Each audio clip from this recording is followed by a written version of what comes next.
क्या आपको यकीन है कि हम इस जमीन पर बसने वाली पहली ह्यूमन रेस हैं? सोचिए, अगर हमारी तारीख की किताबें महज एक मनगढ़ंत कहानी हो, दुनिया भर की पुरानी दास्तानों, चाहे वो हिंदुस्तान के वेदास हों, यूनान की मेथोडोलॉजी हो या कुरान पाक में कौम आद का जिक्र, हर जगह जायंट्स यानी दीव कामत इंसानों का जिक्र मिलता है। लेकिन सवाल ये है कि अगर वो इंसान मौजूद थे तो उनके निशानात कहाँ गए? क्यों स्मिथसोनियन इंस्टीट्यूशन जैसे उदारे हजारों साल पुराने उन ढांचों को छुपा रहे हैं जो इंसानी कामत के इदारिक से बाहर हैं? आज स्टूडियो ऑफ फैक्ट की इस सबसे बड़ी इन्वेस्टिगेशन में हम उन कब्रों को खोदेंगे जिन्हें तारीख ने मसलहतन दफन कर दिया था। तैयार हो जाइए, क्योंकि आज सच आपके सामने मौत का नाच नाचेगा। साल 2002 अफगानिस्तान के पहाड़ों में अमेरिकी फौज का एक मखसूस दस्ता लापता हो जाता है। जब उन्हें ढूंढने के लिए दूसरी टीम भेजी जाती है, जो उनका सामना किसी तालिबान जंगजू से नहीं बल्कि 13 फुट ऊंचे एक ऐसे क्रीचर से होता है जिसके जिस्म पर लाल बाल थे और हाथों में 6 अंगुलियां। इस वाकये को द जायंट ऑफ कंदाहार के नाम से जाना जाता है। आई विटनेसेस का कहना है कि उस जिन्नाती इंसान ने एक ही हमले में कई फौजियों को मौत के घाट उतार दिया। आखिर में उसे मारने के लिए हेवी मशीन गन्स का इस्तेमाल करना पड़ा। लेकिन हैरत की बात यह है कि इस मरे हुए देव को एक कार्गो प्लेन में लादकर अमेरिका मुंतकिल कर दिया गया और इस मिशन को टॉप सीक्रेट करार देकर फाइलों में बंद कर दिया गया। आखिर दुनिया से क्या छुपाया जा रहा है? अगर हम मिस्र के पिरामिड्स, बलबेक के अजीम पत्थरों या हिंदुस्तान के कदीम मंदिरों को देखें तो अकल दंग रह जाती है। ये वो पत्थर हैं जिनका वजन सैकड़ों टन है। आज की मॉडर्न क्रेन्स भी उन्हें नहीं उठा सकती। तो क्या ये मुमकिन है कि उन्हें हम जैसे 6 फुट के इंसानों ने नहीं बल्कि उन जायंट्स लोगों ने बनाया हो जो किसी वक्त इस जमीन के असल वारिस थे? मिस्र की दीवारों पर बनी कार्विंग साफ दिखाती हैं कि इंसानों के साथ साथ कुछ ऐसे लोग भी मौजूद थे जो कद में बहुत ऊंचे और ताकत में पहाड़ जैसे थे। इसे महज इत्तिफाक कहकर टाला नहीं जा सकता।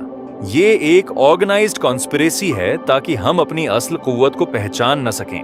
18वें और 19वें सदी के अखबारात ऐसे इंकिशाफात से भरे पड़े हैं जहां अमेरिका और दुनिया के दीगर हिस्सों से 10 से 12 फुट के ढांचे मिले। लेकिन जैसे ही ये दरियाफ्तें हुईं, स्मिथसोनियन इंस्टीट्यूशन के लोग वहां पहुंचे और उन तमाम सबूतों को समंदर बुर्द कर दिया गया या खुफिया तहखानों में बंद कर दिया गया। क्यों? क्योंकि अगर ये मान लिया जाए कि माजी में जायंट्स मौजूद थे तो डार्विन की थियरी ऑफ इवोल्यूशन खाक में मिल जाएगी। हमारी पूरी हिस्ट्री बदल जाएगी। हम महज इत्तिफाक से पैदा हुए जानदार नहीं बल्कि किसी अजीम और कवी नस्ल का हिस्सा हैं जिसे जानबूझकर बौना और कमजोर कर दिया गया है। मजहबी किताबों में नेफिलिम और कौम आद का जिक्र मिलता है। ये वो लोग थे जो सिंग तराशी में माहिर थे और पहाड़ों को काट कर अपने घर बनाते थे।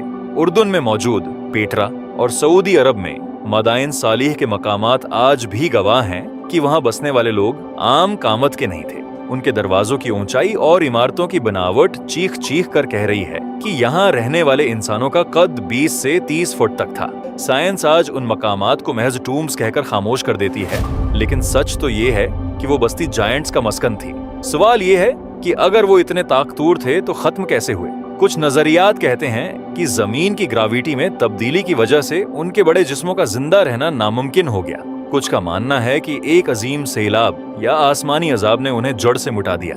लेकिन एक खौफनाक नजरिया ये भी है कि कदीम दौर में जेनेटिक इंजीनियरिंग के जरिए उनकी नस्ल को आहिस्ता आहिस्ता छोटा कर दिया गया ताकि उन पर काबू पाया जा सके।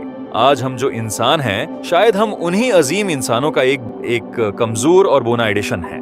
दोस्तों, मालूमात का ये समंदर बहुत गहरा है और इल्म मदूम। हम जितना गहरा खोदते हैं, सच इतना ही प्रासरार होता जाता है। क्या वो जायंट्स आज भी जमीन के नीचे मौजूद गारों या अंटार्कटिका की बर्फ के पीछे छुपे हुए हैं? क्या वो किसी मखसूस वक्त पर दोबारा जाहिर होंगे? अपनी राय कमेंट में जरूर दें, क्योंकि आपका एक जवाब किसी बड़े सच का रास्ता खोल सकता है। अगर ये तहकीक आपके दिल को लगी हो तो वीडियो को लाइक करें और स्टूडियो ऑफ फैक्ट के इस मिशन का हिस्सा बने। मिलते हैं एक नए राज के साथ।